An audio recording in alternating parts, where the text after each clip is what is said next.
Non, parce que là, les furs que j'ai interviewés à la FBL, tu vois, bah, depuis le temps, ils pensent que j'ai oublié. Ou que t'as perdu les rushs. Ouais, voilà. Du coup, c'est le bon moment pour les montrer.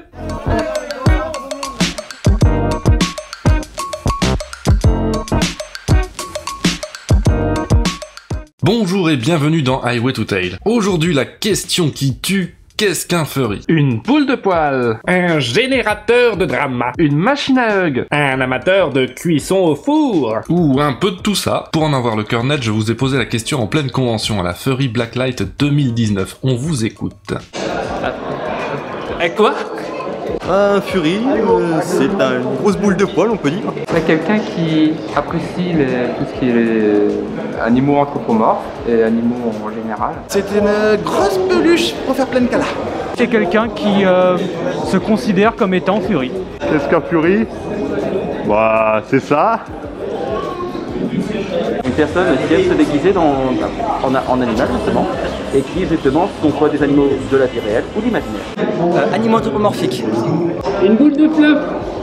Mais ce qui caractérise assez bien un furry, c'est son fursona, sa représentation anthropomorphique. Par exemple, moi, je suis Tisha Tiger et je ressemble à ça. Un tigre de couleur classique aux coussinets roses et aux yeux bleus. Mais il y a de toutes les espèces, et même des espèces qui n'existent que chez les furries. Oh non, il va encore nous péter un câble avec. Les sercales! Ce que je les aime, ceux-là. Et il y a de la diversité dans le fandom, voyez plutôt, qu'est-ce que vous êtes?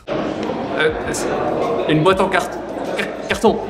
Un hybride dragon et pandarou. Un renard gris. Et puis voilà, moi c'est juste un petit renard gris. Un lynx. Je suis un magnifique dragon rose. Ça. Cette chose là, avec un logo USB sur le bras là. Mon personnage est un dragon. Un guépard. Un sergal. Jane Rose. Comment est-ce qu'on y rentre dans le fandom furry? Eh bien, de nos jours, au hasard d'une recherche sur internet, d'une discussion avec un ami, ou même simplement en tombant sur un artwork. C'est d'ailleurs ainsi que tout a commencé pour moi. J'ai même remis la main sur les deux images que j'avais trouvées à l'époque, et qui m'ont changé à jamais. Elles sont de Alan McKay et datent de 1999. Ouch! Et vous, comment êtes-vous entré dans le fandom? Que faites-vous dans ma cuisine, monsieur?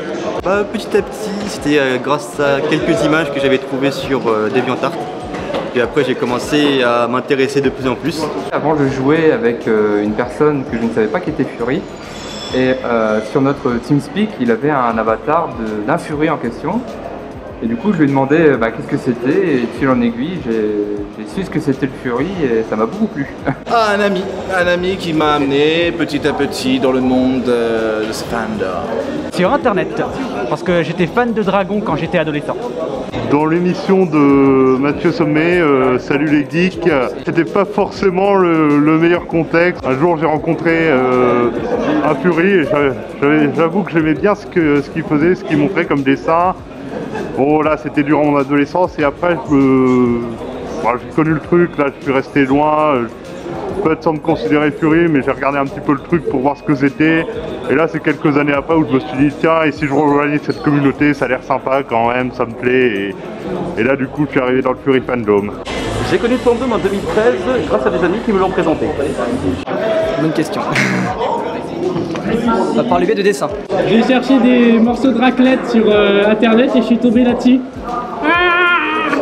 Et bien sûr, avec tous ces furries, avec toute cette diversité, le fandom est beaucoup de choses à la fois, et impossible à définir précisément. Mais le fandom n'est pas une chose figée, loin de là. Il est en constante mutation, avec de nouvelles générations de furs qui débarquent sans cesse, et c'est pas prêt de s'arrêter. Merci d'avoir regardé cette vidéo, partagez-la, suivez-moi sur Twitter pour ne rien rater, et rejoignez le groupe Telegram pour parler de l'émission. Dans tous les cas, pensez à vous abonner à la chaîne, à mettre le pouce bleu du hug, et je vous dis à bientôt. Mon fursona, il est assez spécial. Mais on m'a déjà appelé une vache ou une biquette à cause de mon nez. Que faites-vous dans ma cuisine, monsieur? Qu'est-ce que je fais ici? Pourquoi il est midi? Je devrais être en train de dormir à cette heure-ci. Que faites-vous là?